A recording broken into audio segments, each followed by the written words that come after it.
Welcome everyone once again. Welcome to this webinar on delivering, relevant experiences for your customers on digital media. And I really want to thank you for being part of this webinar. I know most of you are from India, so good afternoon to you, and some of you would be from few different geographies. Good evening to some of you who are from outside India. Let me quickly introduce, without spending more time about myself. I would quickly introduce Anirudh, and then we will directly get into the webinar.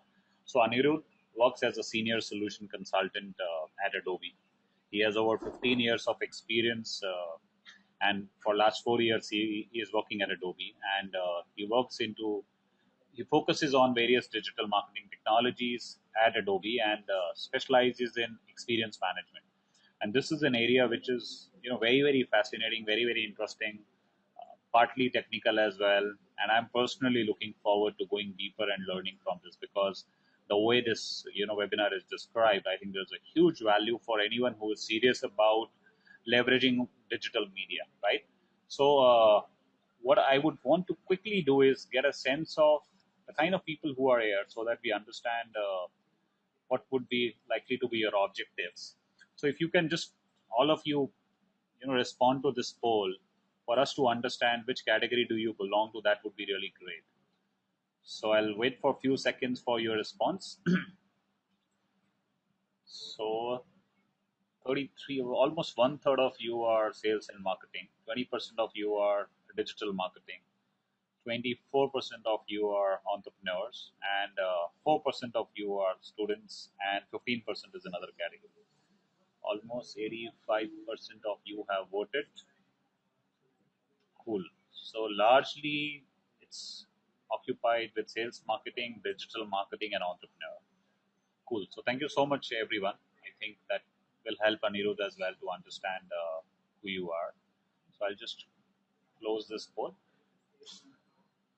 Great. So I'll make Anirudh presenter so that Anirudh can take it over from here.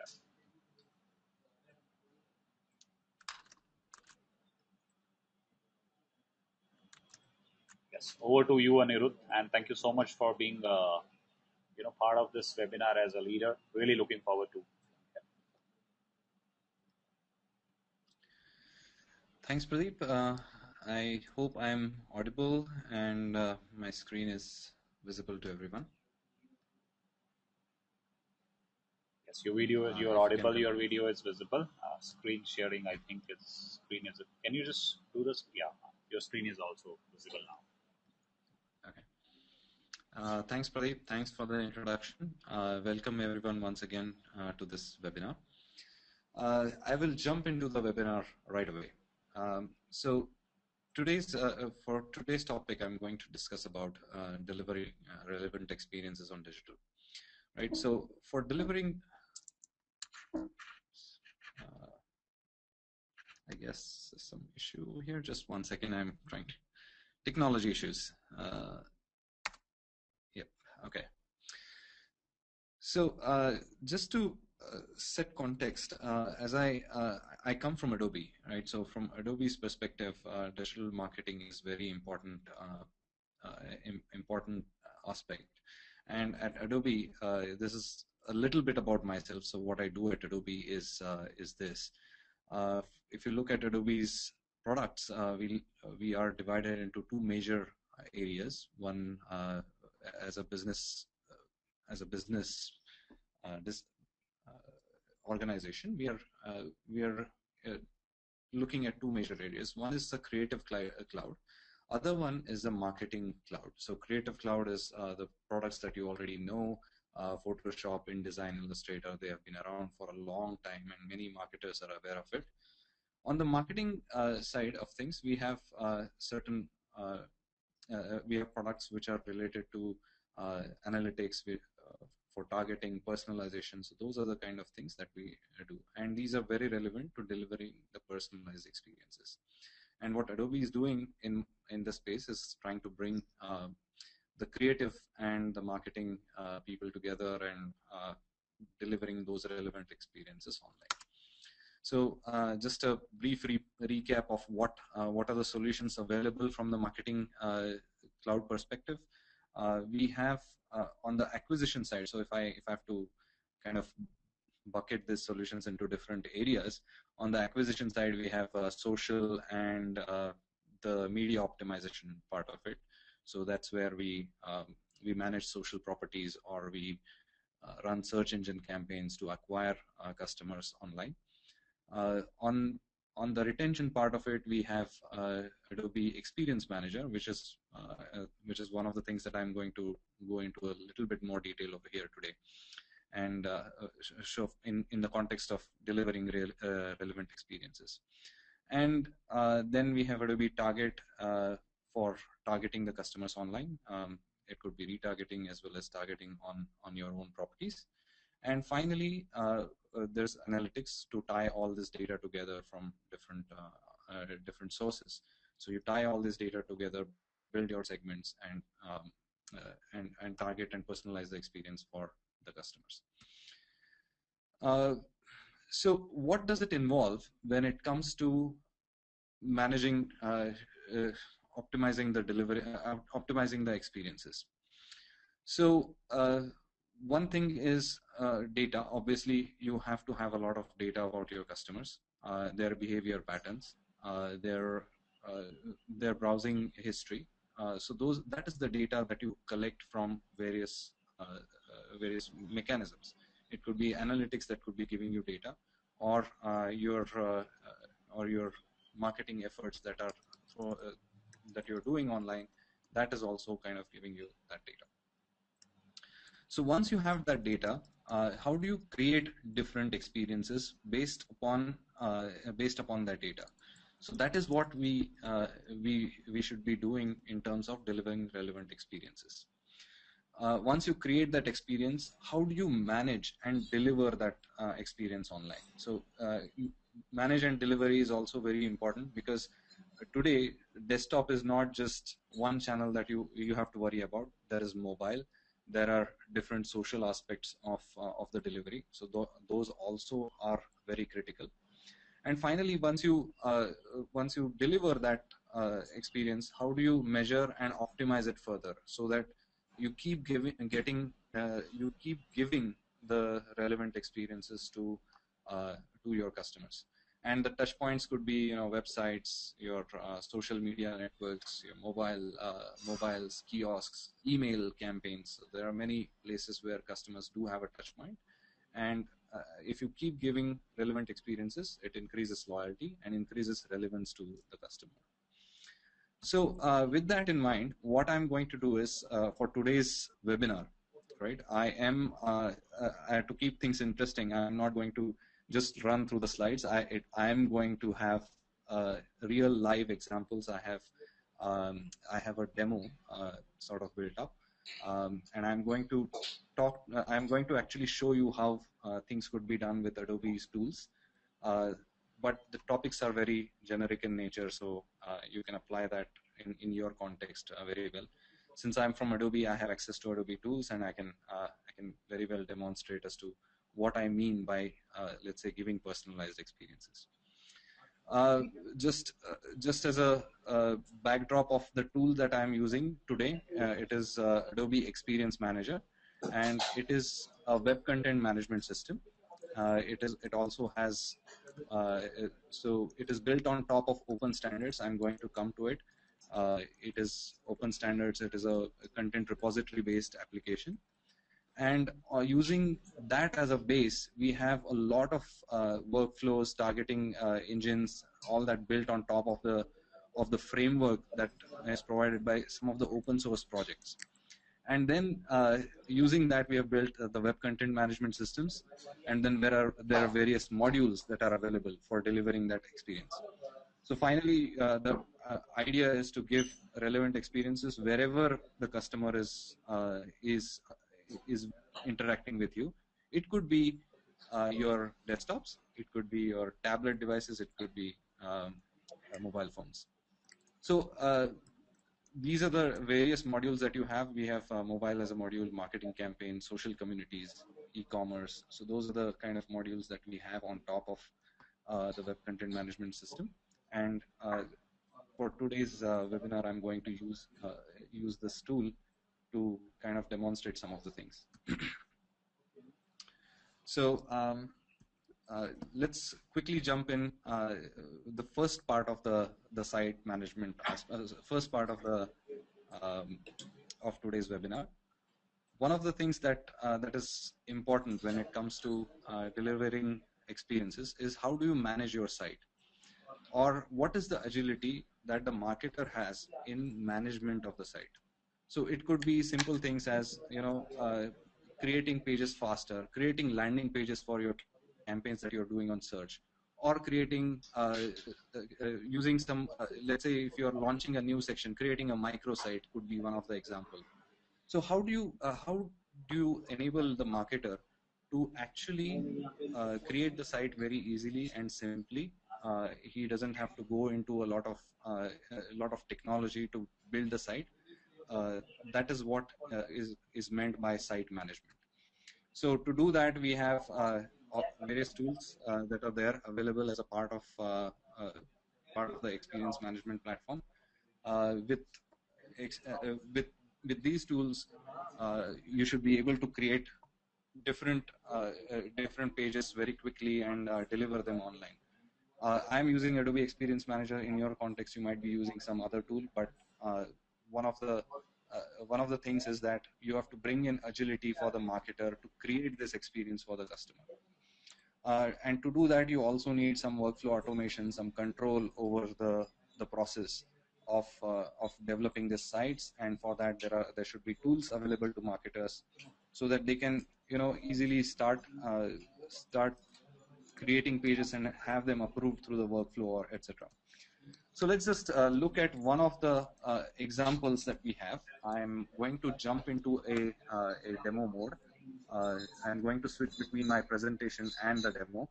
So let's start with the web content management side of things. So let's quickly look at what do I mean by easier site management. So here's one example site that I have. So I'm running a actual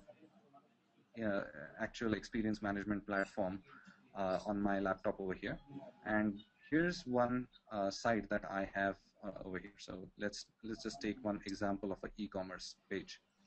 Now there are different sections to this site.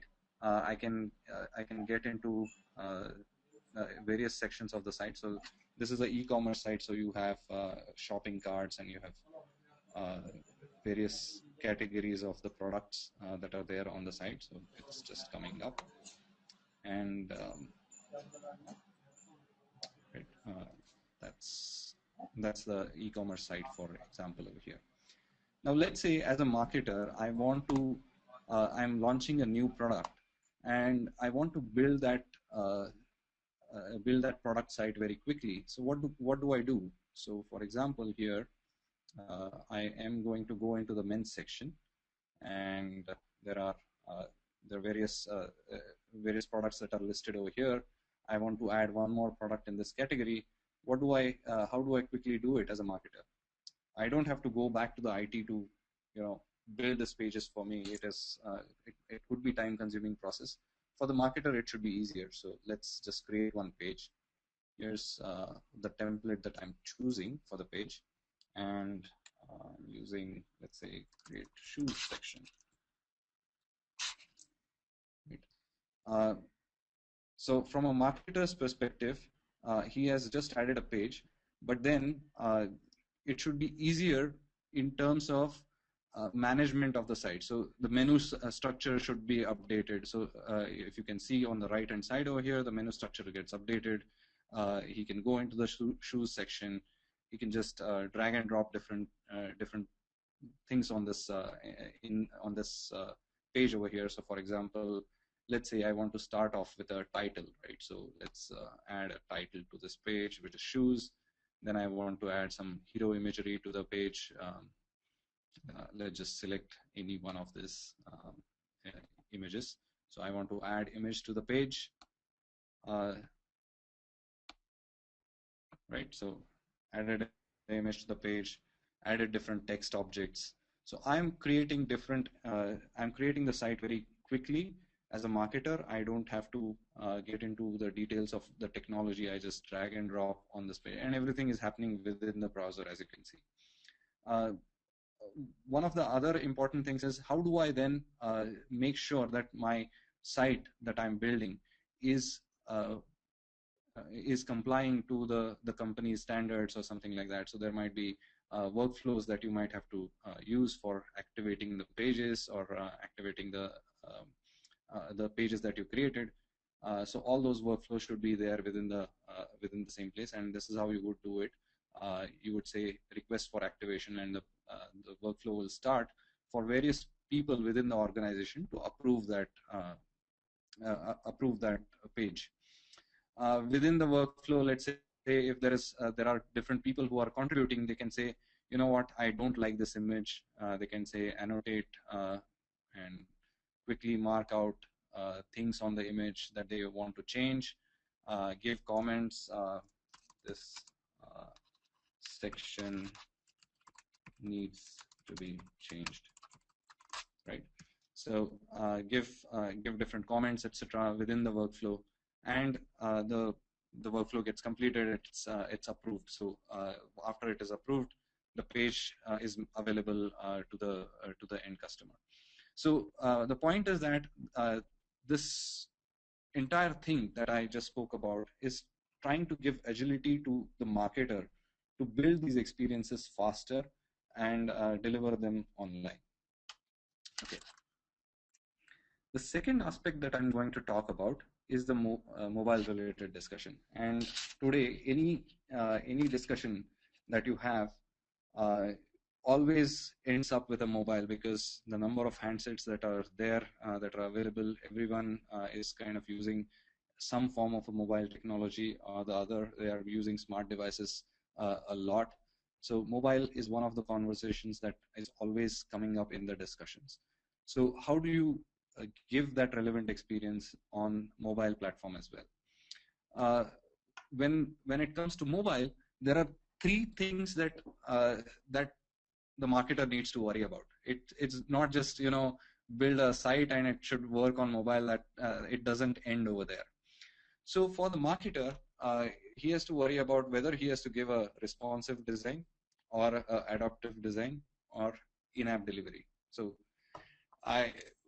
what does all this mean? A responsive design obviously is a site that you build which runs on desktop as well as mobile platforms. So that's one way of handling the mobile related discussion. The other aspect is adaptive. Now, why is this important? Why, when responsive is there, why should people also talk about adaptive delivery? Why do people build something sites? Well, the intent sometimes is different. When it comes to intent on the mobile platform, let's say today, if I want to just do one small simple transaction, I don't have to go through the entire site process and type the URL. I just want to quickly do one transaction. I don't want to read a lot of content. In that cases, adaptive delivery is one of the faster ways to let customers do transactions. The third one obviously is the application. So how do you build applications? How do you deliver those applications to your customers? Because most of your customers today are used to the app concept. They want to do transactions through their app. Even shopping sites today have apps as a delivery platform. That's where the in-app delivery also is important. Now, just to talk about things that we offer, we do within Adobe, is that there are multiple ways we handle the mobile concept, mobile things, all the things that I talked about. We can do that. So just very quickly, let me show you a few examples over here. So when I go to sites, if you look at one of these sites over here, so let me just open this site over here.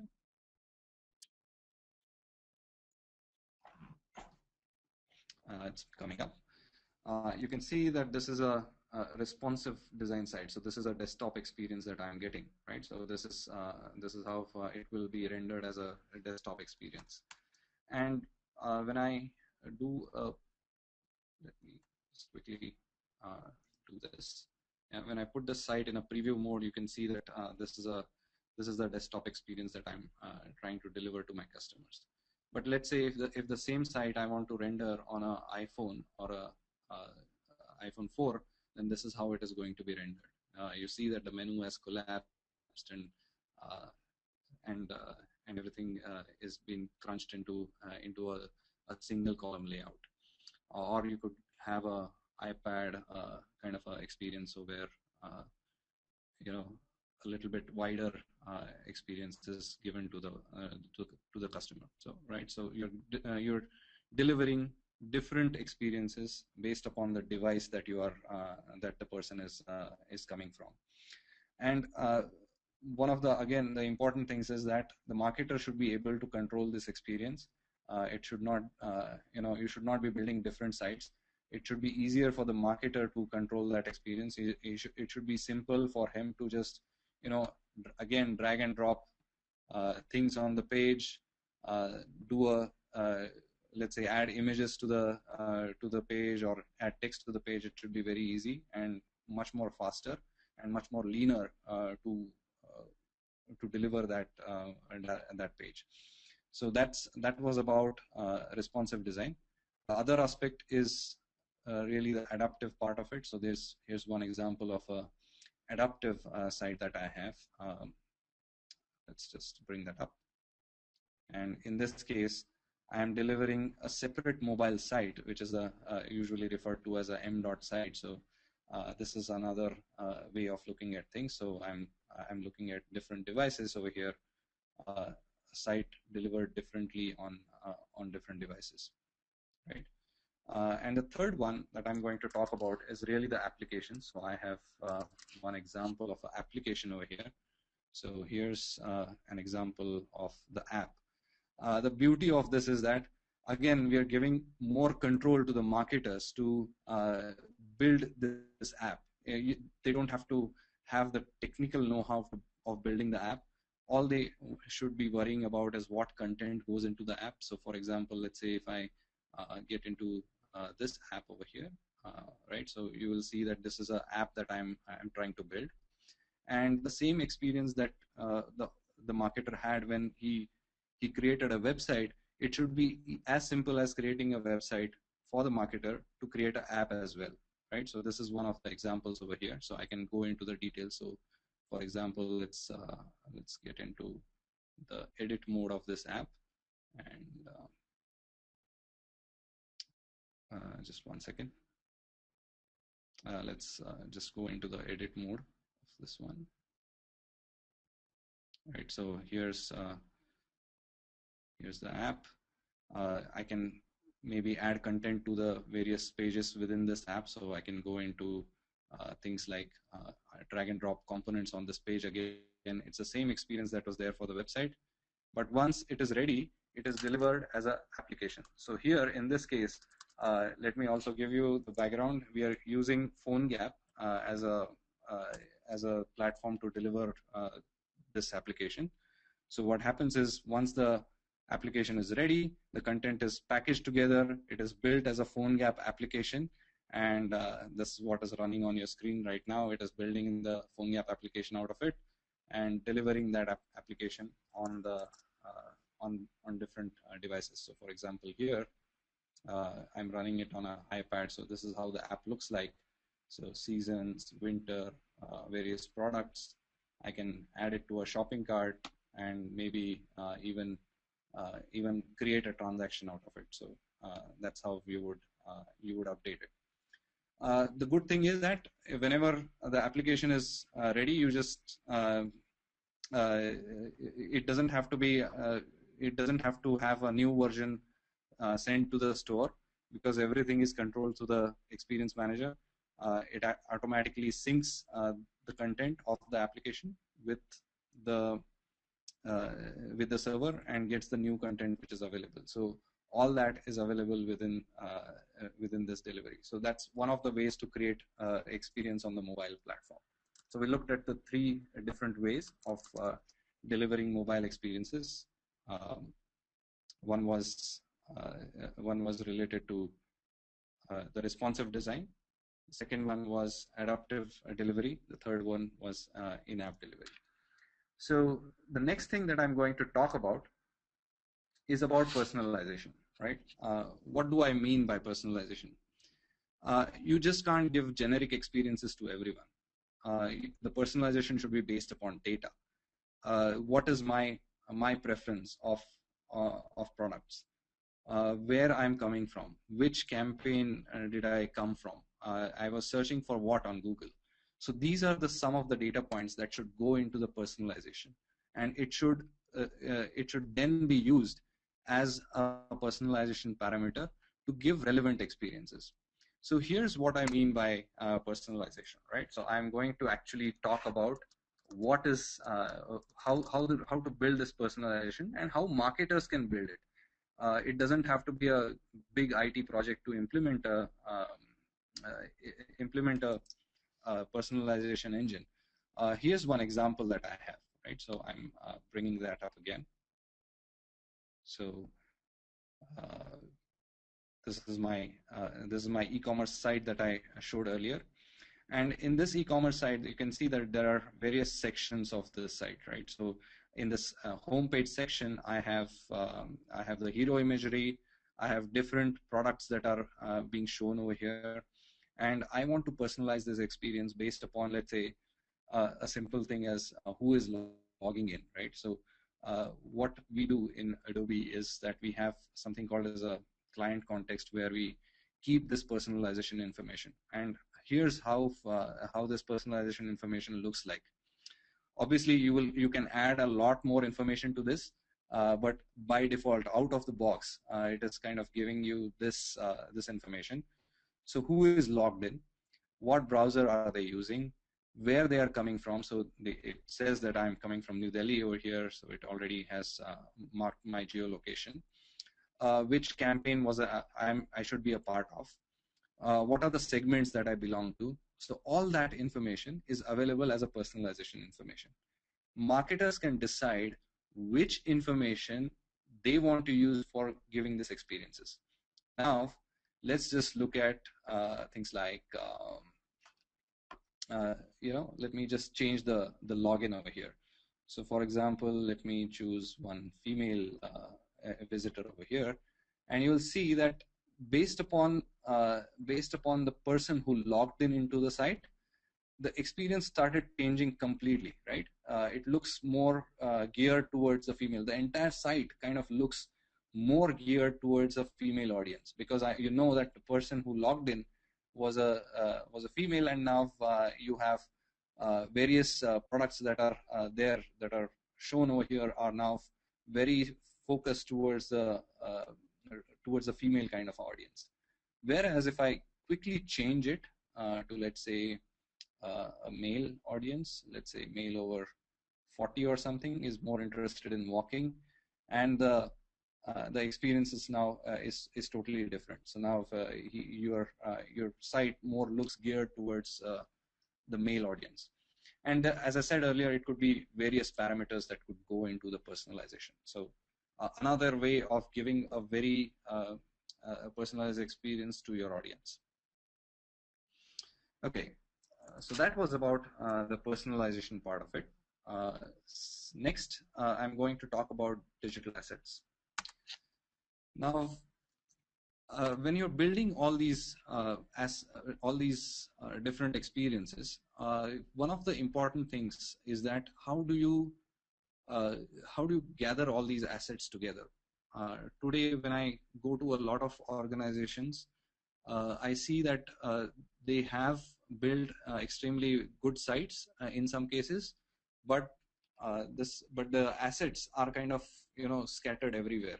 Sometimes they are into some shared folder located somewhere, and they are very difficult to find.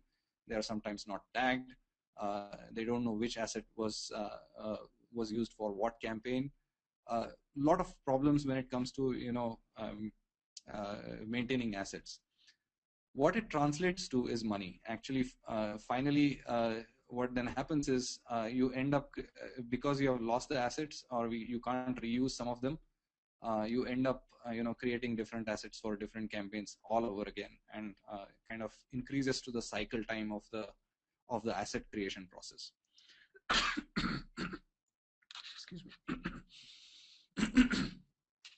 So here's an example of digital asset that could be managed centrally. So here in this example, I am managing all the assets within the same repository, and those assets are made available within the site content management system itself.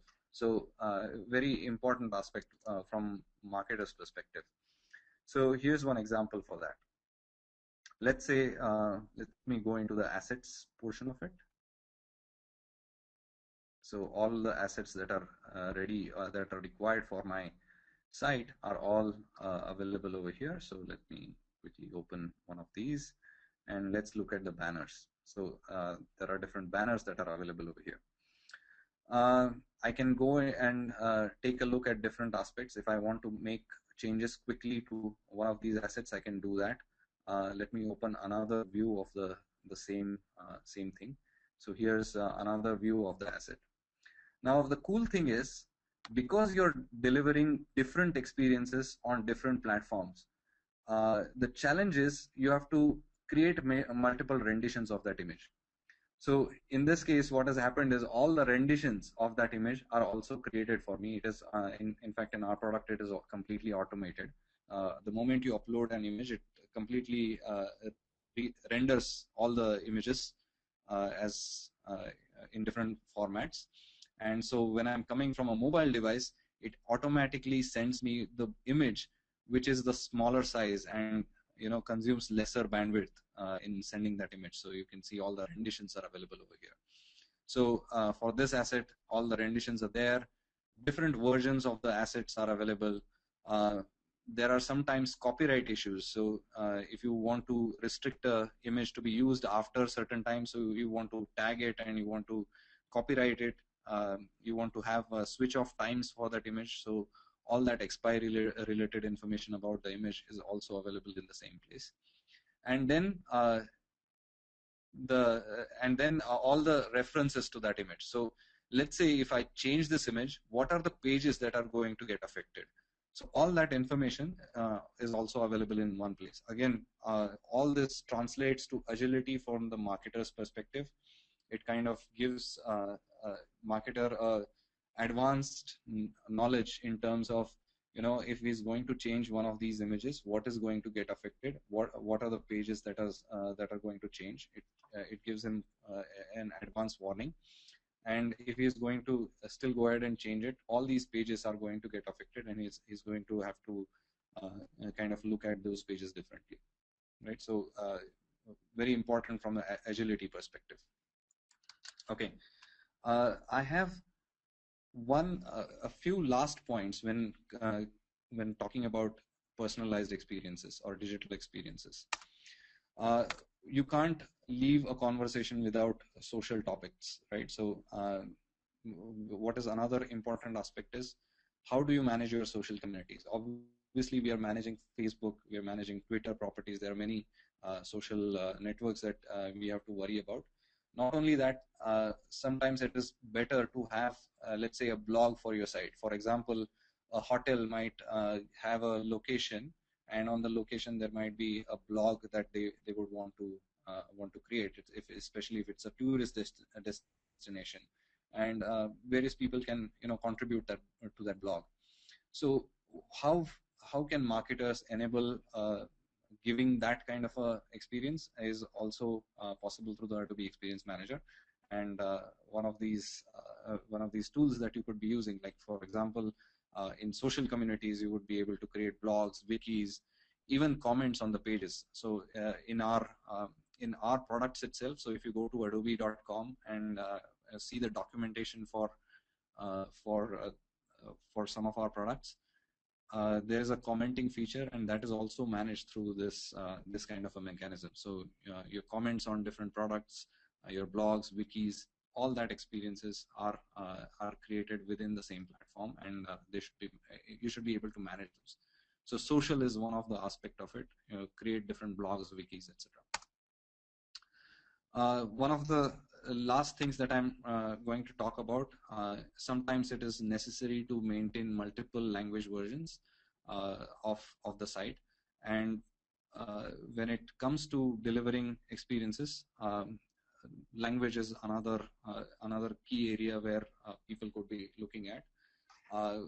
What should ideally happen is, whenever you create, let's say, an English version as a master copy of the site, your other language pages also should automatically get updated. There should be mechanisms for marketers to trigger those workflows. So let's say if I update an English language product page, then I should be able to trigger, let's say if I'm maintaining a Hindi language version of the site, then I should be able to trigger a workflow which actually tells someone to either does an automatic translation through various tools that are there, or tell someone to manually translate it and update the Hindi language content of the page whenever the site is updated. So that's about having multiple sites. So Adobe Experience Manager as a tool also has a multi-site manager, and we maintain multiple language versions of the site. Also workflows associated to that. Okay, so that was about Adobe Experience Manager and how do you manage personalized experiences on digital. Obviously, I restricted my webinar only to a few topics that I selected. There are various ways also of doing this, managing experiences on digital. So for example, I did not talk about targeting and personalization on using Adobe Target, where you could use a lot of different parameters to target that experience for the end customer. So with that, I will pause over here and hand it off to Pradeep. Just one thing before I hand it off to Pradeep is that I just want to summarize this discussion. There could be various ways of building experiences. What is relevant to you, you might have to choose what are the experiences, what are the ways that you would build on. There are various tools available in the market. One of the important considerations could be what is the agility that you provide through various tools. What are the capabilities that you want your marketers to have. There could be personalized experiences delivered through email as well, which I did not cover for the topic today, but that's another discussion altogether. So with that, I will just hand off to Pradeep for any comments and questions. Thank you so much, Anirudh. That was very, very interesting, and really glad to see the comprehensiveness of Adobe Experience Manager. I've heard a lot about it. So there are many questions we have as expected. So we have a question from Vidya Priya Rao. If a site has been created using WordPress, how can AEM be useful in that scenario? If a content management system like WordPress is already being used, then how can they use it? Obviously, if you're using a tool like a WordPress, then the Experience Manager doesn't play a lot of role. But there are other tools that you could look at. So, for example, as I said, targeted experiences could be delivered through various mechanisms, and one of the ways is to let's say when it comes to personalization, for example, you might use something like a target which actually integrates with WordPress as well. So on your WordPress site, you would have some sections which you want to personalize. There you put some. There is a mechanism to put the Adobe target code as an example, and let's say if I'm coming from north, which is Delhi, then you give the experience which is relevant to the person coming from north of India. Whereas if I'm coming from south of India, then you give a different experience. That is also possible. So there are various tools. Obviously, Experience Manager will not help in creating that experiences for WordPress site. It is more from delivering that experiences online with our tools. And I use Experience Manager as just a mechanism to show you how things could be done. There could be various ways of doing it. Got it, Anirudh. So makes sense. There are, I think, a couple of questions about how does a tool like AEM detect information like gender, for example, Mhm. or so. Well, Yeah, how would AEM detect gender for someone if it is not being manually entered by the visitor? correct. We don't. So the way it works is, let's say, uh, if you have a login section to your site, the personalization that I showed you was in context of a login section. So where a person actually logs in, there could be various mechanisms that you would have your users registered, right? So typically these days sites collect um, information about minimum information, let's say email address, name, and gender if it's an e-commerce site. If you have collected that kind of information, you would you would use it for personalization. There could be other ways as well. So let's say, for example, if I have a tendency to browse certain sections of the site more often, right? So for example, if I browse only the men's section of the site, probably the male related experiences make more sense towards me. So that is how you would that would be another way of detecting what the user interests are. um, uh, Unless you obviously, if you have to have 100% assurance that the person who is visiting the site is male, then you have to ask him that information through the login process or a registration process, and that could be used as a way to personalize. Got it. And so that's, I think, yeah, there are indirect ways as well to identify or Yeah, yeah, decide, yes. and then based on that you personalize. You had mentioned about you didn't touch upon personalization through email, and I think that's a question which has come earlier before even you talked about. Mhm. So, would you throw some light, Anirudh, on how personalization can be achieved on email as a medium? What Okay. kind of it is? Um, uh, Sorry, go ahead. Sorry. No, no, go. That's all I want. Okay. So personalization through email. Basically, let's say one of the examples that I usually give is some of our customers in the travel and hospitality space, right? Uh, and you would have noticed in India as well. It happens. It so happens that if you let's say book for or search for Mumbai, Delhi as a sector, right, and you kind of don't buy, you just drop off. You will be retargeted. That's one way. You will obviously be retargeted into different areas. But with the analytics, what information is available is who this person was and what did he search for. So if I'm a regular visitor, obviously you will have my cookie and you will have my email ID. You will know all that information about me. You know who dropped off.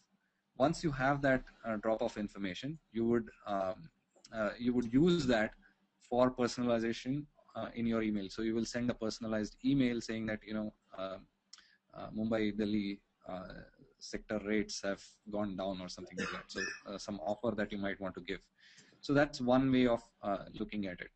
The other way could be some things about the user. So there are tools within the Adobe stack as well. So for example, Adobe Campaign is one of the tools that we have where you have the profile information about the users. So based upon that profile and based upon some kind of a scoring mechanism, you would be able to give which offer to give to different set of users. And Adobe Campaign is very good at that. It kind of segments the audience and then gives the personalized emails for those audiences. So that also is one of the ways of looking at it. Those are the two things that I can think of. But if there is any specific scenario that you are looking for, definitely I will be able to answer that as well. Got it. And that's, I think, useful. There is a question from Satyen. Are all top five Indian languages being supported by AEM? So within, among Indian languages, does Mhm. AEM support various languages to be? Yes, Yeah, it supports. I mean, so from this is all web UI. It's all the web related thing. It supports Indian languages as well, so uh, that's not an issue. In fact, one of our biggest uh, customers, the biggest deals last year that we worked with was a vernacular newspaper in the south. Let me not take names over here. I'm not Yeah. supposed to. So, but it was a vernacular newspaper in south, and it is one of the biggest newspapers in the south, and they are kind of using the same platform that I showed you today to deliver personalized language contents. Yes. Okay, got it. And in terms of if someone has a WordPress based site, is it possible for Mm-hmm. them to port that on AEM? Is that compliant? Like, or will they have to rework everything? Uh, well, the motherhood statement would be saying yes. I don't want to do that. Well, it depends on the scenario. It is quite possible. Uh, so AEM, the way AEM works is it can ingest content from different sources as well. So let's say whatever content is there in WordPress, either we write some plugin to get that content using using various mechanisms that are there within AEM to get that content in and store it into AEM, and then build a site uh, on the Experience Manager. Or there could be mechanisms where you would transfer XML files between the two systems and get the data into AEM. So the answer is yes, it is done, but it is very situation dependent. Um, uh, what what situation you are in. So although I'm saying yes, it could be as easy as just transferring the entire data, or it could be as difficult as that only certain sections of the page needs to be transferred. So depending upon the situation, we can take a look at how to get that data out of WordPress and get it into AEM. Got it, Andrew. Another question is, can you share an example of a site which is responsive and an example of a site which is adaptive when we talk about mobile presence for people to I understand showed the some of the, difference? Any yeah, URL you can I refer showed to you, which people can see? yeah, oh, sure. I showed you the example in my demo, but if you look at Chevy.com, Chevrolet site that is Okay. built on AEM, Adobe Experience Manager, Hmm. and it has a responsive kind of a content. So if you look at Chevy, even I think the India site as well works on the Adobe Experience Manager. If you go to the US site, it definitely does. I have personally checked out the site on tablets and the mobile devices. It works quite awesome. Uh, so that's the example of a very responsive kind of a site that they have built. And in a car industry where you have where experience is everything, you kind of have to build that a responsive site, right? So that's the example of Chevy.com. Whereas I think McDonald's is one of the McDonald's is one of the one of the sites I think which is adaptive design. Uh, I I'm not so sure, but McDonald's is I think an adaptive design. Okay. Uh, that's one of the examples that I have. Got it. Okay. So, Anirudh, there are two types of questions. There are many more questions. Some of them are related to the Mm-hmm. product, and some of them are Mm-hmm. conceptual. And people are asking about, how can they take their learning deeper into those areas. So, I will quickly do Mm-hmm. a poll for people to, for us to understand, and we'll continue the Q&A. So, guys, many of you have asked question about AEM, and we may not be able to take all of the questions. And if you're interested in knowing more about AEM, and you may be interested in considering that for your site, just let us know your interest so that appropriately, accordingly, we can reach out to you. And even if you're not interested, just let us know that as well. So I'll appreciate if all of you can vote. We'll still continue to do the Q&A. Anirudh, another question which I have is, say one of the ways to take care of personalization and having consistent experience, having mobile presence is using a tool like this. But I'm sure in Mm-hmm. absence of a tool, people make a lot of Mm-hmm. mistakes. They don't realize, unless they check into a tool like this. What are the common mistakes people make when they are not using a tool, and which, if they are present to, then even without Mm-hmm. using a tool, they would be doing a great job. There is always a constraint. Without using a tool, they can't do everything. But some of the common mistakes Mm-hmm. people make, which I think if you can refer, that would be very useful, even if people are not going to use a tool. Okay, very difficult question to answer. Well, uh, if you're looking at things like if you're going to go with um, a completely manual kind of a process, then there are things like um, every time you want to update a content, it is a lengthy process. One of the ways that I can think of, let's say if you don't have if you're not using a tool, and if you're using, let's say, um, uh, I don't know if WordPress has any workflow mechanisms for approval, etc. But there are various mistakes that happen when there are handoffs between marketing and IT. Uh, Marketing might want a page to be delivered in a particular way, but someone who is actually coding that page is doing it a little bit differently, and that page gets uploaded. If you are having some workflow mechanisms, some controls over that site, then it is much more easier to manage. The second area is, the mobiles are completely managed as a silo. If that means whenever the content is updated, right? Let's say if you're doing a product launch, and I give this example all the time.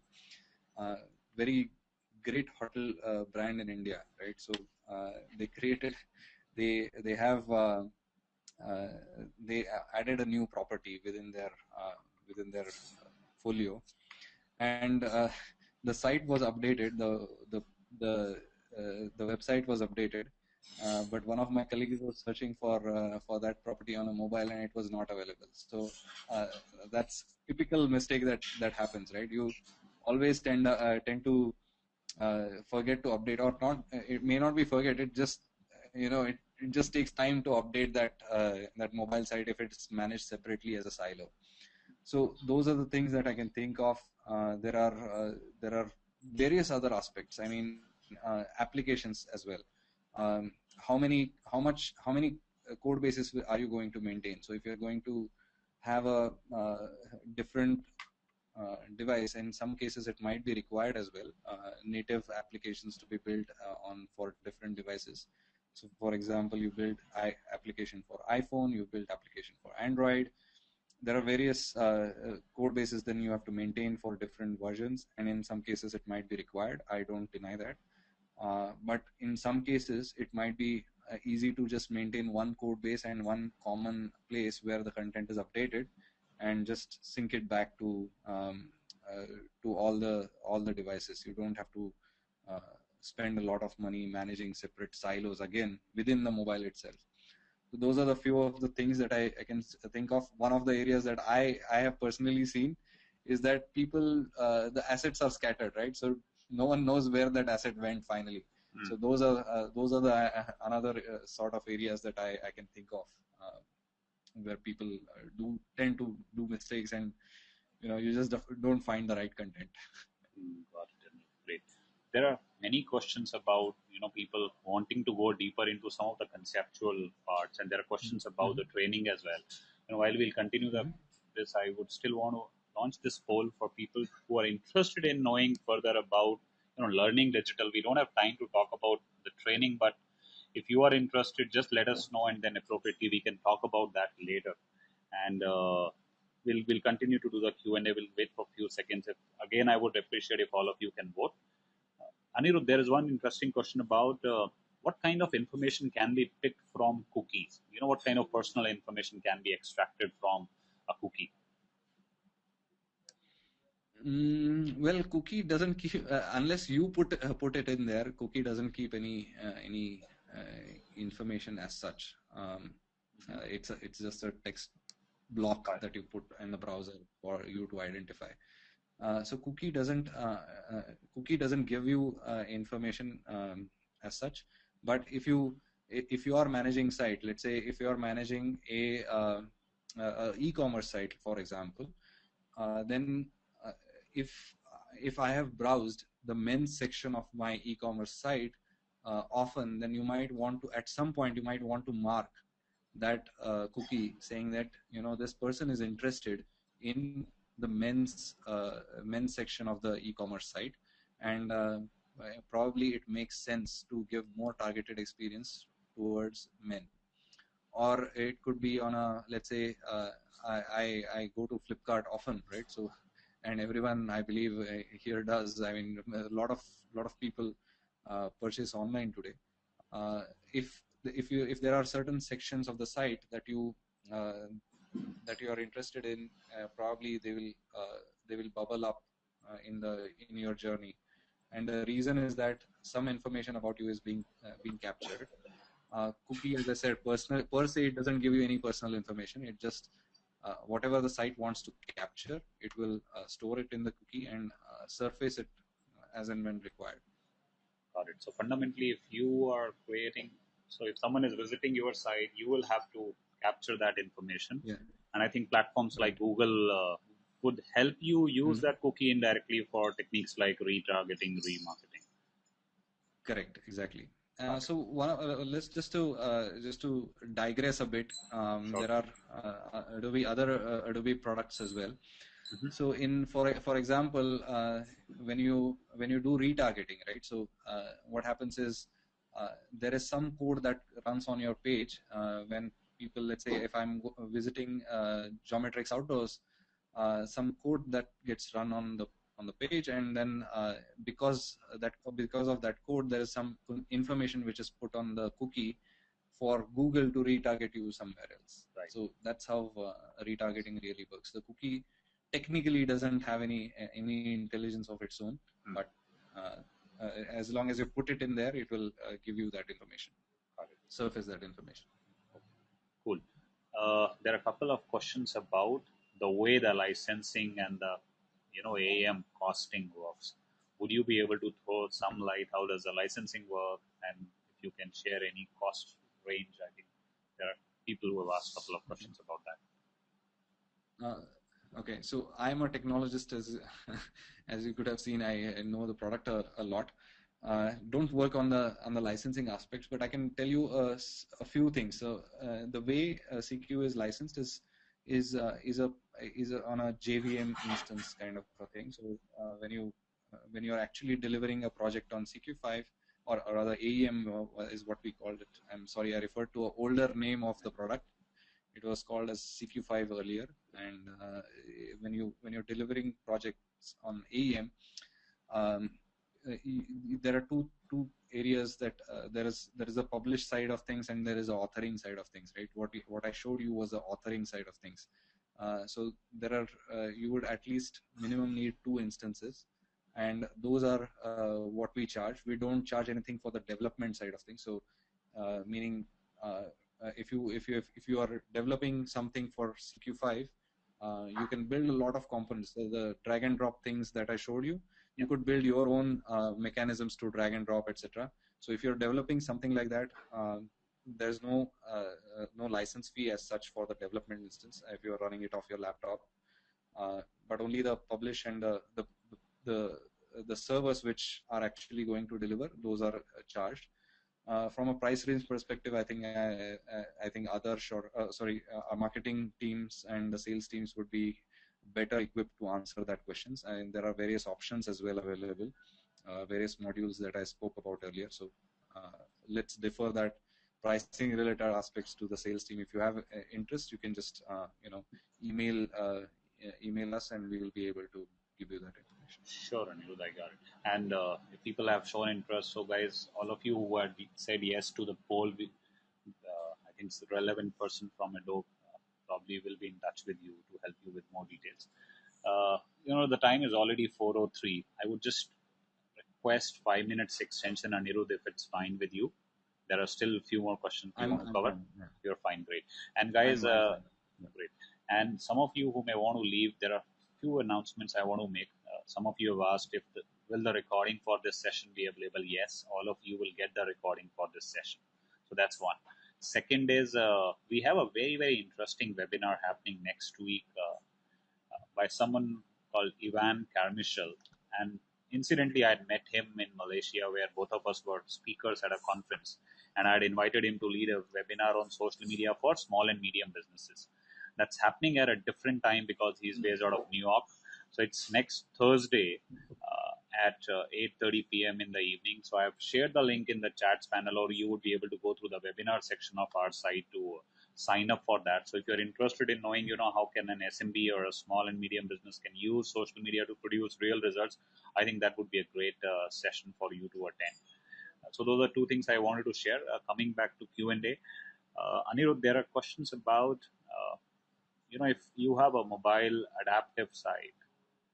Someone has mentioned that their M version of the site is hurting their SEO performance. Is there any relationship between creating a mobile version and that impacting your SEO performance, or do should people take care of some aspects when they are building an adaptive or responsive site when it comes to SEO? And by SEO, I think both aspects are important. One is SEO on mobile, and second is will mobile come in a way to impact their rankings, SEO rankings on laptop or desktop? Well, this is a new to me. I would like to understand why the SEO performance is going down with the M.dot version of site. I don't know why would that happen. Um, I can't think of I can't think of a way why would that happen. But to answer the SEO related aspects of of things in AEM, what we do is most of the pages that are there, these are meta tags and the tagging that is available within the AEM as well. And the components, when we develop for AEM, we take care that the things like titles of the pages, the URLs. So if you observed my demo carefully, you will see that the URLs were very good. I mean, if I was looking at a certain product, then the product name was there in the URL. So those are the aspects we definitely take care of. I don't know if that is one of the those are the things that are hurting your SEO performance. Um, I don't know what could be the answer. Got it. No worries. And does the app development section of AEM develops the app from scratch and converts it into an APK file? APK. Honestly, I don't even know what that means. Uh, well, in the interest of time, I actually build the app very quickly. Usually, because the demo takes over an hour or two to to actually run through. Yes, what happens is there are two things that you have to keep in mind. So what I used or what I demonstrated today, if you saw the terminal screen and some green characters flowing on the screen, that was something which I used called PhoneGap CLI. The PhoneGap was the application that I used. What it does is it creates an application for at least in the demo that I showed today. It creates a application for iOS and installs it in the iOS simulator. So it actually creates that executable as well. So if I had an Android simulator, it would have created an APK file for Android. Now there is also what you can check out, and I mean this is free, so you just go ahead and check it out. There's something called as PhoneGap build. If you just Google for PhoneGap build, you will be able to figure out. You will reach the site called PhoneGap, and what it allows you to do is if you have HTML and JavaScript files, and if you want to package them as an application, mobile application, just create that structure of HTML and JavaScript files, CSS files, whatever you want to do, and go to PhoneGap and upload your zip file over there. It will give you different flavors uh, of the application. So if you want it on BlackBerry, it will kind of give you a BlackBerry. If you want to have it on a iOS, it would give it on a iOS. So it will build out an APK file uh, for for the content that you are doing. And within the AEM platform as well, we have that integration. So I kind of downloaded the zip file and created a iOS application for it. But within the platform itself, you can directly integrate with PhoneGap, which is our cloud service, right? So it is a cloud service that is available. Directly you can integrate with PhoneGap and build your applications directly on the PhoneGap interface and just get the APK file from there.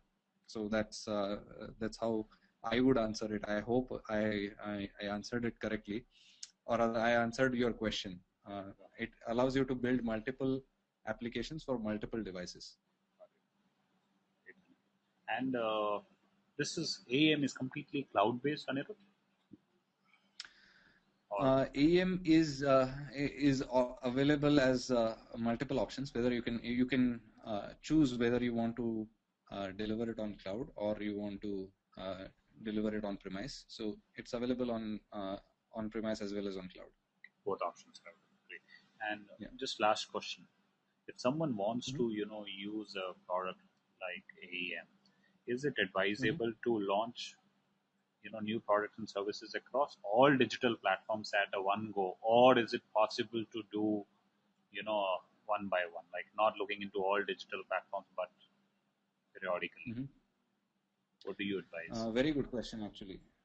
Very good question. So there are what I would say is typically what I have seen, at least in India and whatever customers I meet, um, they when it comes to multiple channels, they would either go for a responsive kind of a design, so they cater to the mobile audiences as well within that side.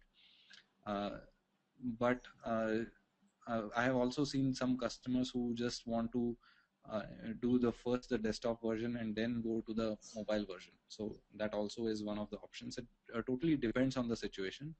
The platform doesn't restrict you in any way. Platform is very flexible.